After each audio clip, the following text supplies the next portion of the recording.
Hey, hey, hey. Welcome, mamas. Welcome back to another episode of Dear Football Moms, the podcast where we talk about the real, the raw, and the rarely said out loud. That's right. And we're your hosts. I'm Regine Hill, the parent liaison and the player development expert. Yep, I'm Alvion Brule, and for over 10 years, I've been mentoring, advising, and standing in the gap for football moms, especially the ones that's doing it all with very little help, and with a whole lot of heart. And so today's episode is very, very special to me because we sat down and we pulled together 24 real life struggles of football moms that they face and they talk about, but they rarely like say out loud. And so these are the thoughts, right, that they feel sometimes in the car after practice, or they feel, that sometimes they're in a shadow in that stand, right? And the questions that some of them, they told us, what, Regine, they be Googling stuff trying to figure out things because they're Yes. too Google embarrassed to it. ask. What's that about? Listen, first of all, you could edit on Google. So sis, don't even be on there. Call us. Talk to us. Ask your questions because Google be tripping sometimes. And then this whole AI thing. I don't even trust that either. So yeah, just hit us up for all your questions. But yes, they tend to go to the internet a lot about their dire questions, what they need answers to, and sometimes you can't rely on that. You need someone who has been through it with experience. So why not hit us Yeah. And so, like, we're not just, listing them for you. We're going to break them down. We're going to talk about them one by one over the next couple of weeks. Because, again, this is not just a podcast that we're just talking. Like, we want this to be your safe space, because that's another thing that we just keep getting feedback for. Like, football moms from, like, they don't really have a safe space, right? And so, this is a place where you don't have to pretend that you're okay.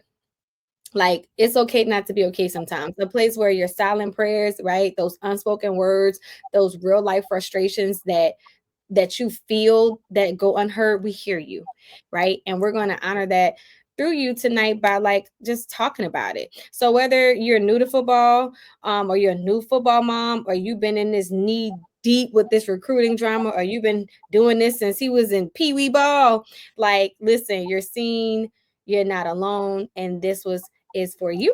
So let's get into it, Regine. Let's What get are we talking about for our first segment? Secret struggles. Chris struggles. Let's get to it. So, some of the things that sports moms feel but don't want to say out loud. So it's really, really important. So let's talk about it. So let's start with this one.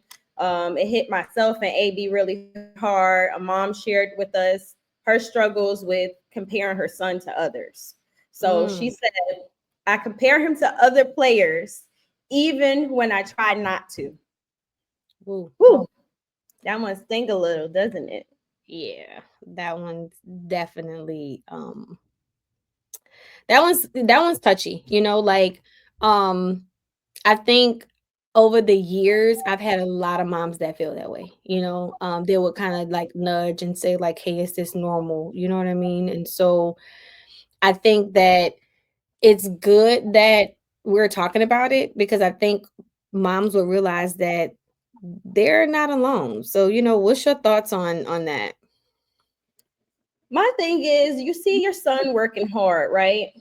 And you want to just focus on his journey, making sure he has everything he needs. But then there's another kid coming around that has, get more offers than him, more playing time, or even like, you see some favoritism with the coaches with him. And then it's the thought that comes to your head like, why not my son? Why is he not getting these opportunities, right? And my advice with that is just to be careful with comparing your son to other players. And I say that because it can be detrimental to his confidence, for one. He's going to always second guess himself. So when it's going out to the field, when it's executing plays, when it's making sure like he's making the right decision for the game, that can mess up his psyche with that. So that's one. Yeah. Also, his focus. He's going to be focusing on trying to outplay his teammate or the other player versus like making his assignments, if that makes sense. So we don't want no MAs on the field at all. Right. But then At all. lastly, But lastly, potentially, leading to anxiety. Anxiety is really big with athletes, Mhm. fear of messing up, the fear of disappointing your coach. So that's how I feel. Those three things I feel like can like decline the performance of an athlete. Yeah. And from a mom's perspective, I think a lot of them, when I started talking to them about like why, I'm a why person, right? I'm always like asking why. Like, why do you feel that way? Where is this coming from, right? I think it always just helps me get down to the nitty-gritty. Like, I'm always trying to get to the bottom of things. And so one of the common pieces was like this guilt. For some reason, they would still feel like it was their fault, like they were lacking something on the mom's end. And so it's one of those things where we see like, yeah, you're proud of your child, right? But yet it's this still little voice that's constantly like in your ear whispering like, are we behind? Like, is he getting overlooked? Is he being mistreated? Is it something that I'm not doing? And so for me, I just want to make sure that moms really understand, that may have felt this way or even feel this way, that first of all, give yourself some grace, right? Like, you're not a bad mom for feeling this way or thinking that. Like, you're a real mom who loves her child and wants to see him win. Like, we get it. But Right. the issue, like you were saying earlier, is like that comparison thing, right?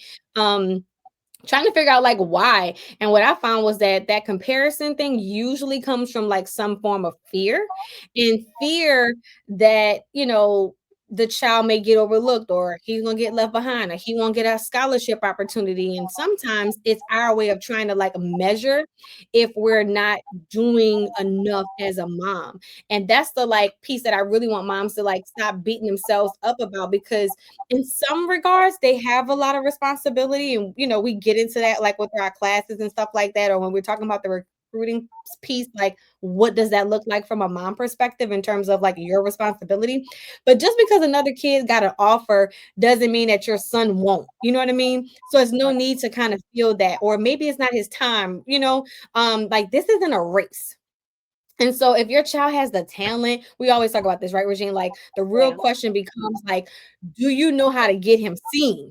Right? Right. That's where it comes in, your responsibility as a mom. Like, take a class, ask the questions, get the knowledge, make sure you're knowledgeable, you're putting them in those positions to win. And so that way, if your child ends up, winning on that side, then you did what you had to do. Or if your child ends up being at 98%, that doesn't go to the division 1, level, you still won. You know what I mean? As a mom, like, let that be the focus, if that makes sense. And then the truth about it is like, you don't always know people's full story. You know what I mean? Like, how they got the scholarship opportunities, what all sacrifices that mom may have had. Like, it's almost like the same thing. It's just this highlight reel that you're seeing. Like, you're looking at a kid that may have struggled or went through God knows what, and you're like, oh, he's getting all of that, but you're not seeing the work that he put into it, right? And Right. so what you can control is how, like, you water your house, what you do with your son, your situation, because your son doesn't need to outshine anybody necessarily. He just needs to be nurtured and developed in his own lane, because if he does that, he gonna get his time to shine, right? Right. And then the last thing that I gotta say, I guess, for me with this is like, you have the power to help him thrive as a mom, and Mm-hmm. not making him feel like he's better than somebody else, but helping him become the best version of himself. Like, that's the best thing that you could do. And I like commend my mom for that with me. Like, she's always taught me, like, whatever you do, never compare yourself to somebody else. Like, if you're always doing you and you're good at being you, you're gonna always have that opportunity to like shine, because it's you. Like, nobody can't do what you do. That's really my belief. Like, whatever your gift is, like, I can't be Regine. You know what I mean? She can be AP. You know what I mean? Like, we got our own personalities, and you get what I mean? And like, you're able to light up a room still. You get what I mean? And so I think a lot of Right. moms, we or women in general, we get caught up in that comparison thing, and we just gotta stop doing that. Yeah. And to piggyback off of that, mama, you comparing oranges to apples, okay? So like AB said, use this time to hone in and like better the craft of your athlete. So if that means, you're hiring a nutritionist to, help him bulk up for his position, or even hiring a personal trainer, or even a trainer that can help him in his position group to help him excel. in those drills and learn those skills so he can get better seen at these, different opportunities at camps, or getting seen on his highlight tape to be able to get those offers. So, or you could be like Miss Terica Williams and be out in the front lawn with your flip-flops on, teaching your son what he needs to know on the field. I love it. Yeah, I have this saying, like the comparison can sometimes confuse the calling.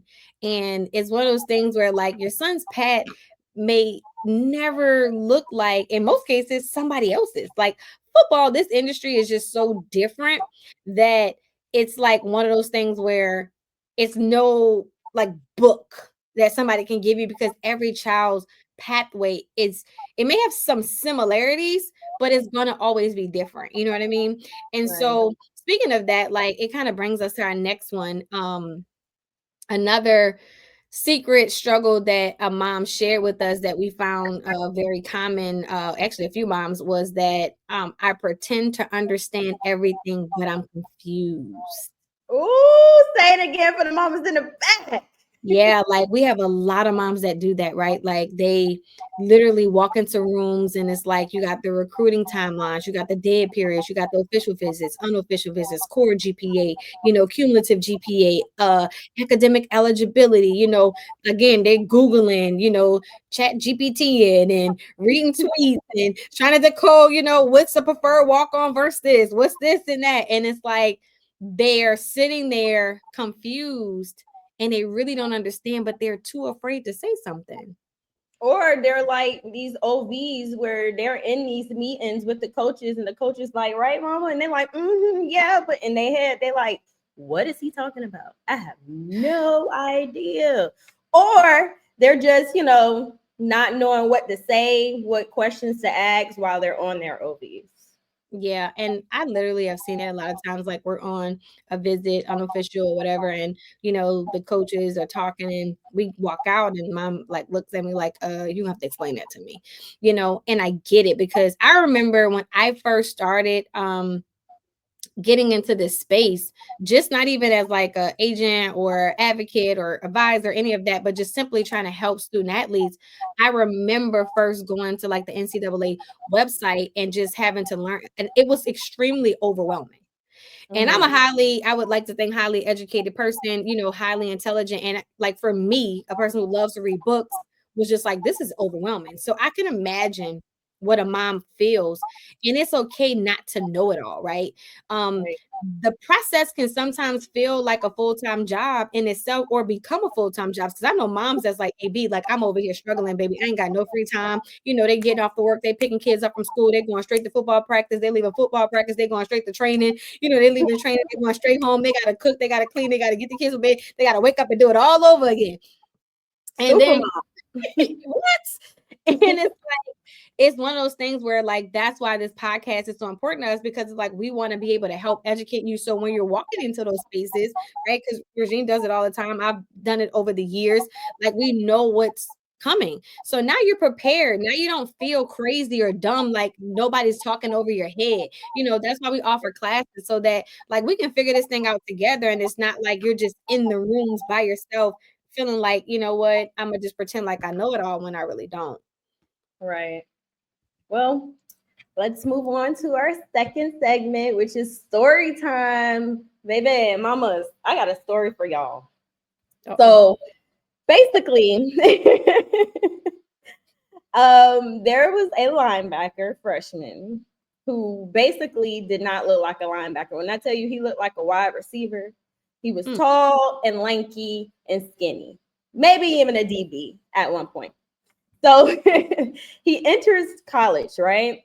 And his mom is someone who a coach will call like a brick house. When I tell you like BBL allegations, okay? Like when I tell you curve after curve, she had me wanting to get in the gym. All right. Yeah. So she had the charisma, the body, the beautiful face, and everything. And basically, she came to a coach trying to get her son, evaluated, looked at to be on this potential college team, right? So, well, It comes out, she starts talking to the coach. Eventually, she sleeps with the coach. Yes, she sleeps with the coach. And the young man, her son, ends up on the football team, the collegiate team. Well, fast forward, the team ends up getting a new coaching staff. So, brand new head coach, brand new people coming in, right? And this is the time where they're getting evaluated with summer conditioning. They're doing football school. Football school is kind of like a mini version of OTAs where they're running through the scheme, the plays, making sure that you're grasping the playbook. And one of the coaches whispered over and was like, "What the hell is he doing here? Like, he has no skills. He's not strong. Like, somebody could run over him when he's supposed to be running over somebody. Right? He's a linebacker." And basically, long story short, that following year, going into the new season in December, he was cut. And right now, this young man has not been in any other Division I program. So my guess is he's sitting at home, probably have a regular job, and he got this opportunity all because his mom opened her legs, excuse me. So AB, what's your thoughts on this? Hoo-wee. You know what? Representing coaches, being in the space with coaches, you know, if you are not in the space, you would think that that's uncommon. Unfortunately, it's more common than we think. And so until my clients started telling me certain things that, you know, football moms were doing to try to advance their son's career, I was kind of like taken back because, you know, I understand how it really works. Like in this case, unfortunately, this kid, you know, does work for a short period of time. And sometimes I just think in hindsight, I always tell moms like think about the impact of the player. You know, I knew this trainer one time where there was a mom that would try to use that to, you know, get free services or whatever the case may be. And, you know, it ended up coming out at that particular facility and the kid was distraught because now the kids are teasing him. And so, you know, and not to say that a mom can't date, you know, a coach or a mom can't date, you know, a trainer that's training her child. I understand like people have love interests, things happen, whatever. Like we're not here to judge anybody. I think the caution with that is just understanding if you men talk, like coaches talk, like more than women talk, like they have their own frat in itself, right? As the herd of coaches of what mom did this and what mom did that and how this mom moved, or if they find out like now your business is all over. And so it does put your son as at a disadvantage if that's the route that you're taking. I would just advise a mom to let a student athlete's athleticism, academics move that needle and not try to use other methods, you know, to advocate for her child. I'll say it that way because it always leaves a distaste, you know, in that space and it lingers, you know, and then hopefully, like I said, the child never finds out about it because now you have to deal with that psychological and emotional impact of how that may, you know, how your son may take it. This is something that I think mom should consider. Okay. Yeah, I agree with you with that. I just don't think moms should jeopardize their son's future. Especially with sleeping around. Because like you said, coaches do talk. It's called locker room talk. They talk like the little kids. And you got to remember, coaches are just former players. So they run their mouth just as much as females do. So you have to be very, very careful with that type of stuff. So yeah. All right. Let's move on. Move right along because that could be a tough one. We're moving into segment 3, which is recruiting tips for high school student athletes going into college. And so let's just get right into it. So a lot of moms, when they're trying to navigate this crazy roller coaster ride of high school and college, you know, football space, I think one good tip would be to know the NCAA periods. What you think? Yeah, there's the contact period, there's quiet period, evaluation, and dare period. So each determines how and when coaches can reach out to you, like we talked about last week. So download the calendar. I advise you to study it, highlight whatever important dates that's on there so you can stay ready for your son. Yeah, and if you need us to, send you the calendar, text us, and we will get that over to you.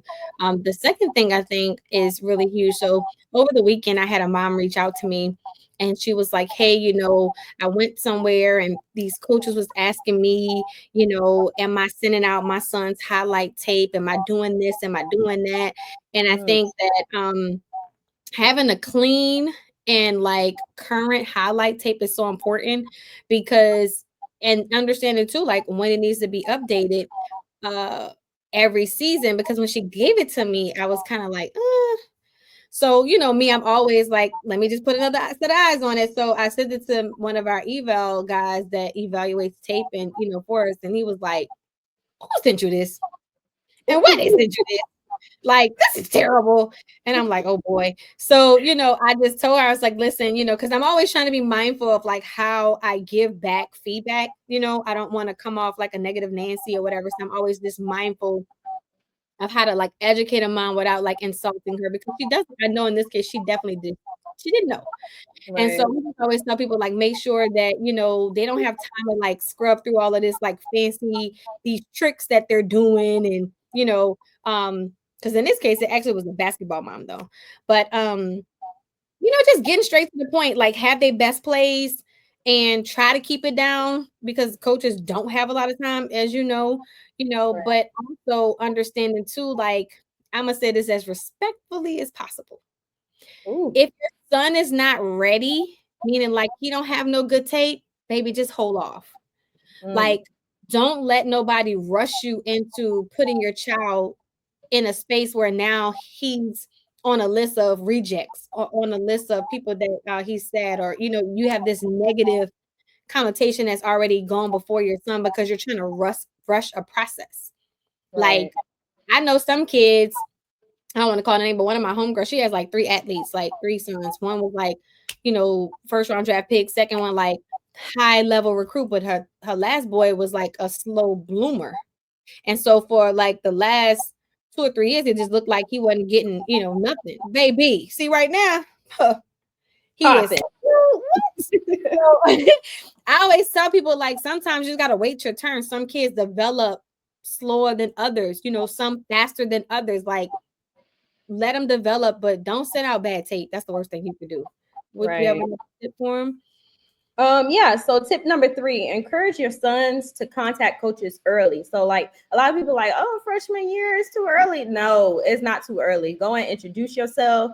Have a short, respectful email with grades and film and what position that you play. It goes a long way when you do that.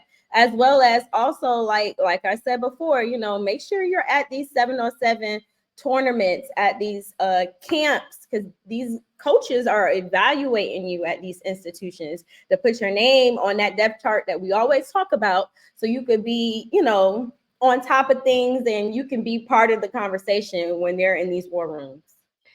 I will just add a little tidbit in here. I know this because as we're talking, I'm thinking I always have this rule of thumb. Like if you're at a camp, you're at a 7-on-7 tournament, and there's an opportunity for one-on-ones, and say your son is not as notable, Mhm. it's always good for him to go up against who is because they're definitely watching that one, right? So if he's like that, make sure he like that though.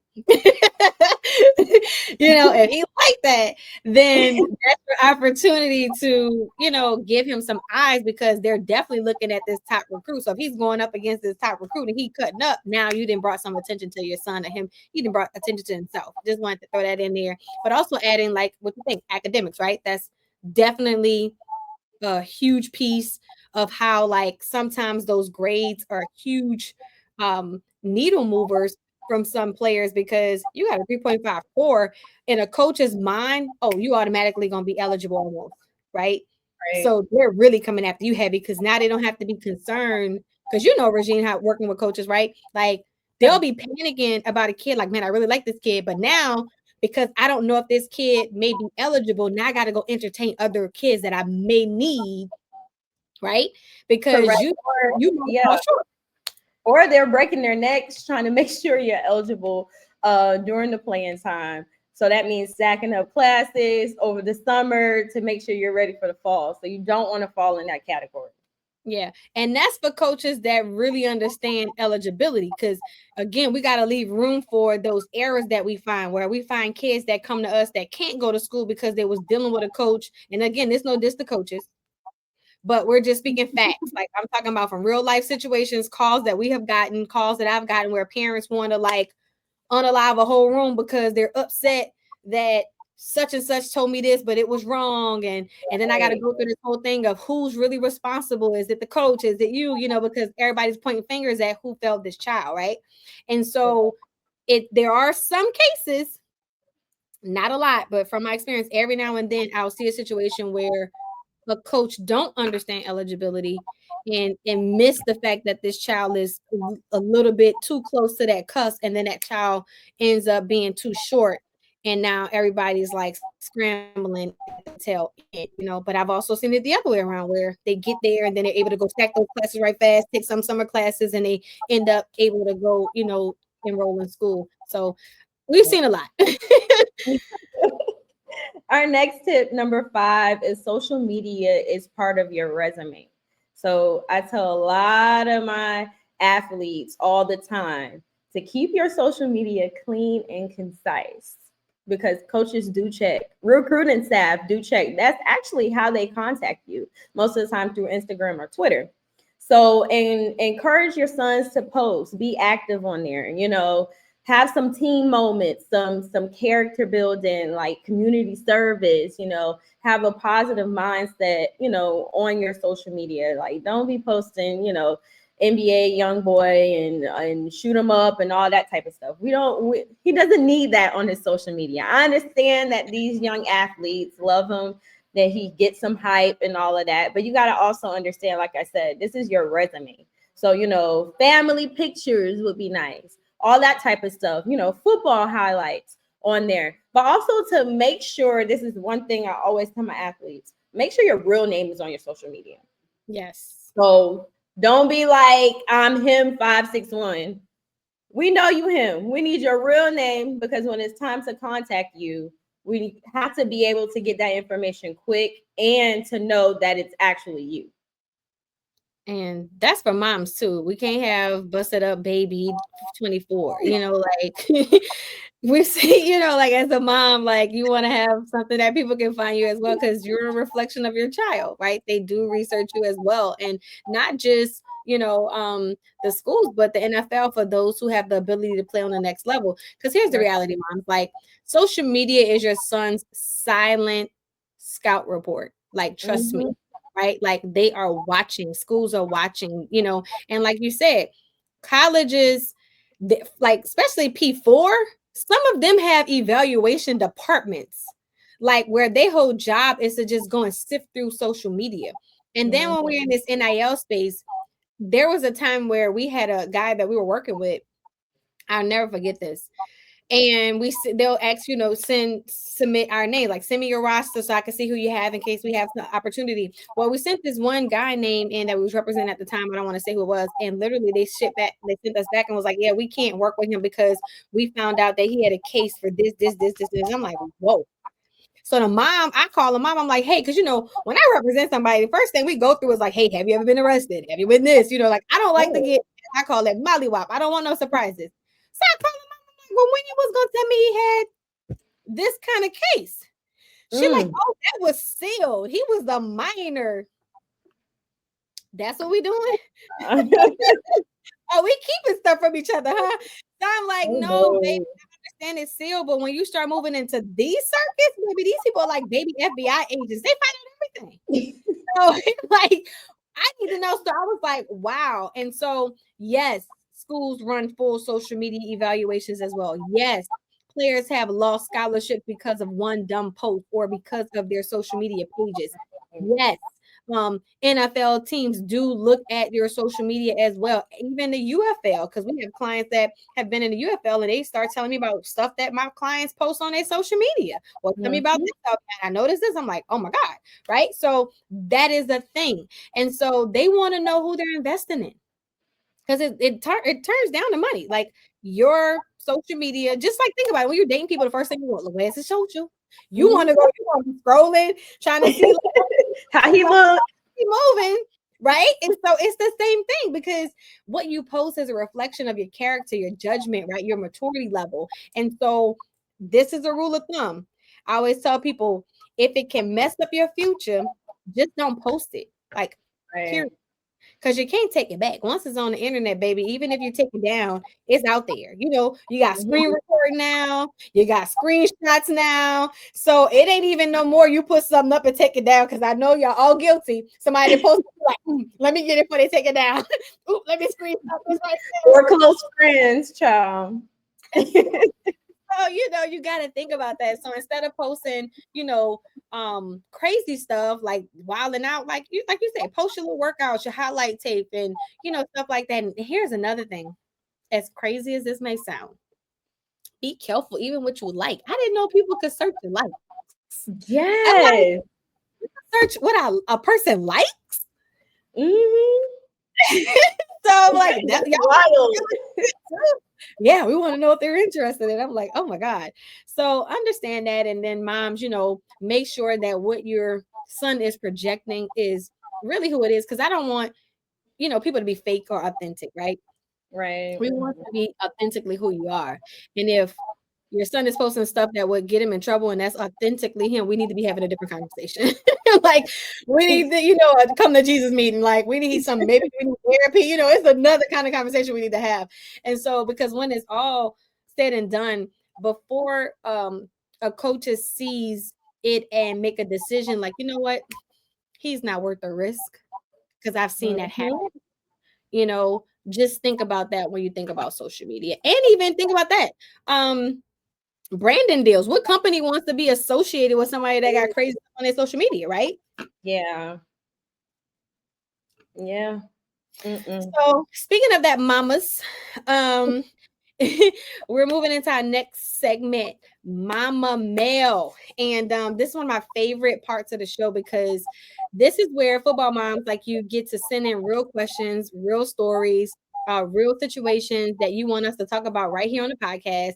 So whether it's about recruiting or raising your son alone or dealing with coaches or just trying to survive another season without losing your mind, because we have a lot of moms like, bro, I don't know if I could take anything else. Mama Space, Mama Mail is a space that is for you to be heard. So you can text or call us, right? Tell us your stories at 504-800-8512 so that we can see what you got to say. And hopefully next week we can have yours on. So Regine, come on, read us what we got for one of our Mommy Mail submission this week. All right. So here's a message from one of our moms out of the state of Georgia. She writes, I love my son, but lately I feel like football is the only thing that matters to him. He doesn't listen unless it's from a coach.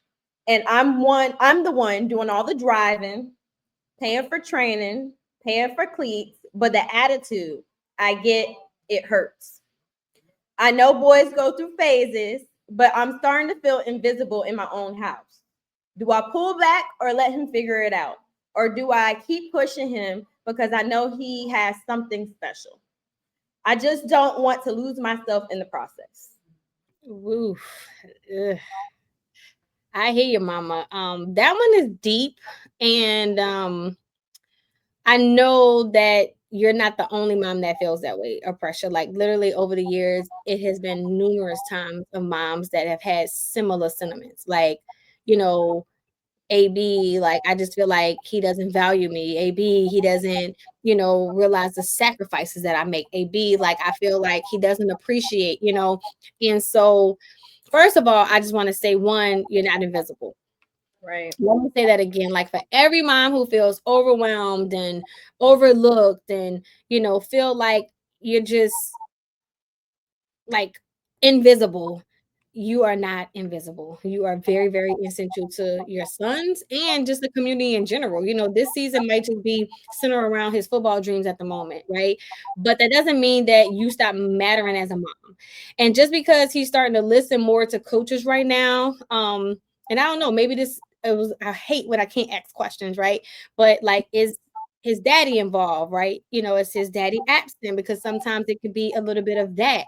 Um, because now it's not that your voice doesn't matter or it doesn't have any power. It just means like your role is shifting because I've seen that. Like, I don't know about you, Regine, but like through your experience, I've always seen guys go through shifts. Even with me, like when I was mentoring high school student athletes and I watched them go from high school, I was Miss AB.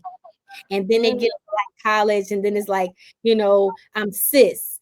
And then when they get to the NFL, it's like I'm Alvion. You know what I mean? So you go through these shifts with them of who you become to them as they're navigating all of these feelings and all of these expressions themselves. And so I just want to say this with love, like, you can be supportive without being shadowed. Like, a lot of times people just feel like if they're not in the forefront, if they're not always being seen, then it's not support. And I think that's a false sense of support. Like, sometimes support looks like me allowing you to kind of do your thing. You know what I mean? And help me if you need me. You know what I'm saying? So I think sometimes moms just feel like, well, if I'm not there and I'm not, then he may feel like he's not being supported. So I always tell moms, like, well, sometimes talk to him, ask him. Some kids can articulate exactly what it is that they're feeling. And so there's a fine line between like showing up for your child and then losing yourself in the process. I know a lot of moms that go through that too. That's a whole nother conversation. We're gonna probably talk about that next week, right? But outside of that, I know that, and like mamas, like, you want to feel like you matter. And so this is that part of motherhood that a lot of people don't really want to talk about when it comes to like football motherhoods, right? Like, they feel like I give and I give and I give and I fund the dream and I pray the prayers and I'm, still stuck feeling like, do he even see me? Right. Does it even matter? Like, does he even know how heavy this is? You know what I'm saying? Like, what's been your experience with that? Well, to piggy off of you, I started off as Miss Hill, and now I'm in the auntie stage. So I'm waiting to be Regine right now. But during that whole process of what you're talking about, sometimes during the time, I feel like a lot of the boys feel like they're naturally feeling themselves. They're going through that whole phase of manhood and being a man and being a grown man at that, because that's what they teach in collegiate football, handling your business, knowing that you don't have anybody holding your hand to walk you through the whole process, right? So they're going through that phase and that part of their life where they're just wanting you to listen. They want you to tell them like the decision that they're making or their thought process that they have is articulate enough, strong enough for them to stand on those 10 toes that they have, right? So a lot of the times our guys go through this whole phase, but really it's just them filling themselves out. They want to be that grown man. They want to step in those footsteps where they can make a sound decision on their own without having to listen to mama or listen to pop or listen to a adult figurehead, because they can handle it on their own. Yeah. And a part of like, I coach some moms and and mentor some, women, and some just happen to be football moms. But a lot of times when we're going through this space, again, I like to ask a lot of questions that unfortunately I can't do in this case, but I would just advise, like, if I were coaching this mom, is to like do what we call temperature checks, right? Like, not just, how he's feeling, but or not just his behavior, but like trying to figure out like where this attitude is really coming from. Because it might have absolutely nothing to do with mom. It might be him breaking up with his girlfriend. You know how many times we didn't got snapped on because a girlfriend cutting up? And I'm like, hold on, I ain't did you nothing there. So his attitude might be masking pressure too. I've seen that where I've had literally one time, and sometimes people don't know the hard spots that we get in as advocates of players and having a relationship with moms too, because now I love mom, I love player, and now player is telling me that, hey, mom is putting this pressure on me to pay bills with my money from school and I don't have enough, and so they're frustrated because mom is now saying, hey, I need money for the light bill. And there's no diss to moms that have hard times. I get it. Like, I'm not judging, but I had to have a hard conversation one time with a mom and like listen, because I'm like, what do I do with this? I got this boy crying to me, telling me my mom this, the coach is calling me saying, hey, it's the mom, mom's the issue. And I love this woman. And now I got to take a risk because it's always a risk because we're not family. So it's always a risk if we got to say the hard things because now I don't know if she's going to stop talking to me. I don't know if she's going to receive this from me. That's her child, right? Right. I love him, but that's her child. So it's like at the end of the day, right? I could scream he mine all day long. She like, nah, you know what I mean? So it's like I get it.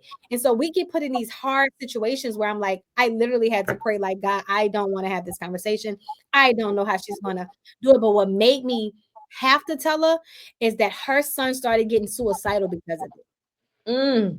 So he started having these super, super like suicidal thoughts. So I'm like, you know what? If she don't like me because of this, if she stopped talking to me because of this, I'm gonna have to just take this on the chin because I Right. gotta sleep tonight. So I called her and I was like, listen, I gotta tell you something that's really, really hard, and I don't know how you're gonna take it, but because I love you and I know you love your son and I love your son, I have to tell you something that he shared with me that is very sensitive. And I need to know that you're going to take this and not get angry, but we got to love and walk him through. This is not a time for us to be angry. And so I was Right. able to tell her what happened and how he was feeling, and she just broke down crying. And then we were able to have a different conversation, which was, listen, how can we help? What can he do financially? What other ways can I help you make more money? Can I help you go back to school? So you can get a better job. Like me and her were able to start having a conversation of how can I help her become more financially stable and try to take some of that pressure off of her son. Because I think sometimes moms think that the boys are getting more money than they're actually getting. Well, I've seen moms, which is probably another topic we have to talk about, get mad because like, well, he do more for his girlfriend. I've seen that. Seriously. And so it's one of those things where I always tell moms, like, find out what the attitude is about. See if you can create a safe space with your son enough for him to tell you, even if it might be some of what you're doing. Mm-hmm. You know what I'm saying? And so, and again, it doesn't excuse his attitude because nobody should have an attitude with our moms. We got to be able to deal with our feelings effectively, but just asking him like if he's okay, if there's anything he's struggling with, and even if he shrug you off and say like, "Nah, I'm good." Don't really be too pushy. Just be present, and then figure out a way to make him feel safe in being able to share whatever's on his heart. You know what I mean? That's Yeah. one. Yeah, for sure. I mean, I would say a good question is what is one of the biggest challenges you're going through right now and how can I support you? That would be a big one for you. Yep. Yeah. And two would be, pull back with purpose, not bitterness. A lot of times people, they get frustrated, like, oh, this person got an attitude with me, so I'm gonna just pull back. Don't be bitter. But if you're Mm-mm. gonna pull back, let it be with a purpose. Let it be like a soft pullback that might help him realize, like, hey, who's really in your corner? Sometimes you have to, I've seen moms have to do that. Like, oh, okay, you don't want mommy there? Bet. Reel back a little bit. Now all hell breaking loose, like, mommy, I've seen that. Come get me, so you just see so much. Like, again, no one situation is the same, but for me as a believer, that's why I always advocate for Christian, parents to say, like, listen, pray for discernment, ask God for wisdom about what your child is going through and how to handle that situation, because again, no one situation is the same, right? And so again, it might mean letting him carry a little bit more than normal to see or realize, like, man, mommy really was helping. That's a little heavy, and now it gives him a greater appreciation from mom because, man, mom been paying this phone bill and light bill, all of this by herself, and now I gotta pay, because they be like, Yeah. man, that's yeah, a being adult is not fun, my boy. It's not all cracked up to what it seems like, so I always have No. that conversation, right? And it brings me back to my mom, like, girl, don't rush to be no adult. No, don't rush it. But Take your yeah, time. like AB said, I just say be a good listener. Like a lot of the times the signs are there. They'll talk to you. They'll let you know. A lot of the times they just want to hear themselves talk. So just be that active listener where you could be able to pinpoint because you know your child. You know your child more better than anybody else. So you know when something is wrong. You know when to tap in. So don't be pushy, like AB said. Ask the questions you need to ask to get the answers you need to be able to support your athlete. And then I think another thing, Regina, that I think is very important is just has a mom like reclaiming yourself. Like, go Mm. and just do something that brings you joy, right? Right. I've seen a lot of moms get burned out.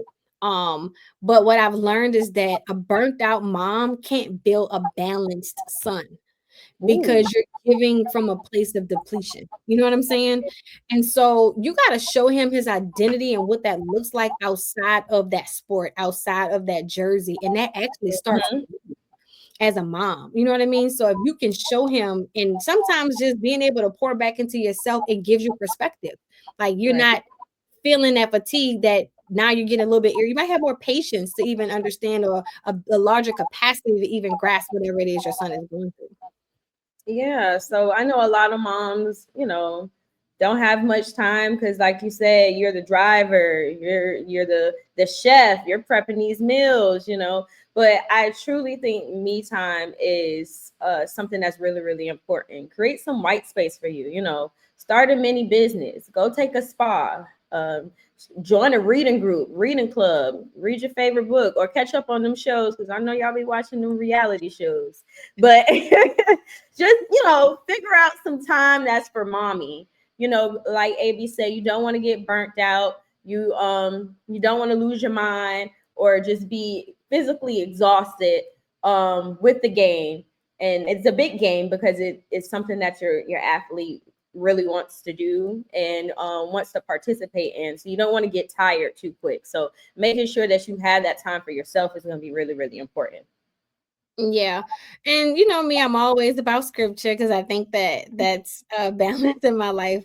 So I think Galatians 9, I'm sorry, 6 and 9 NIV is a really good one to hold on to. Let us not become weary in good doing, or at the proper time we will reap a harvest if we do not give up.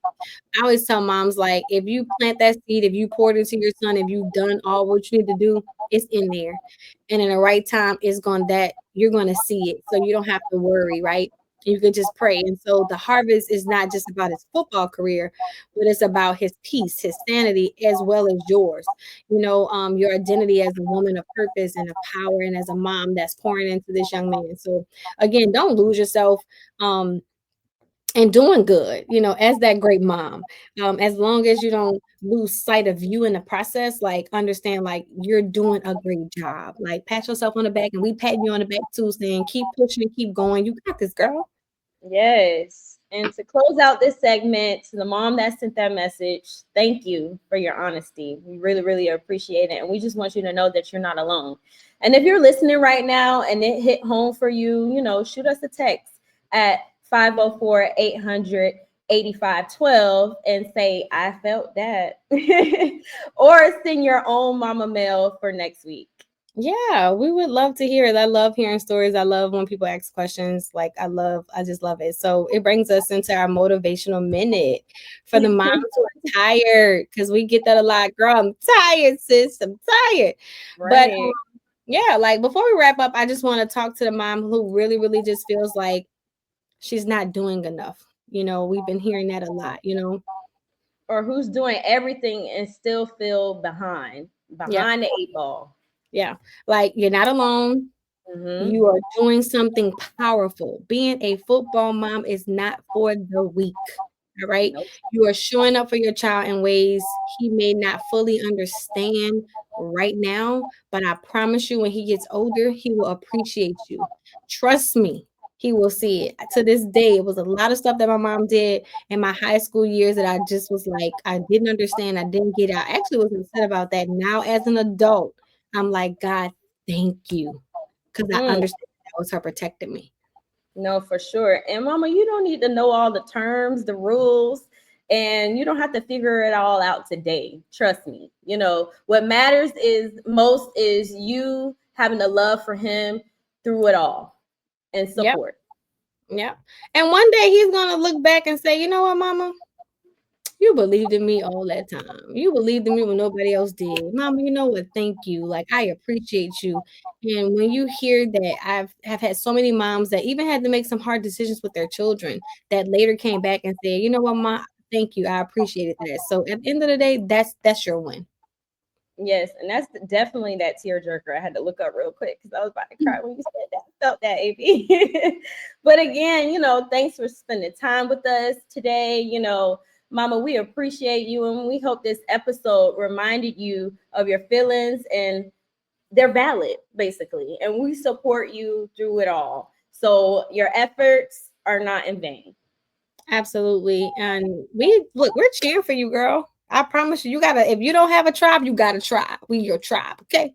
Yeah. So make sure that you follow us on Instagram at the agency page, the 818 Agency, or Facebook at the Football Mom page. I think it's a good page for you to join because we're going to start putting in different like recruiting tips and tools that you can use and benefit from. You also can watch this episode or share it with your friend on YouTube for any tips, real talk, and encouragement.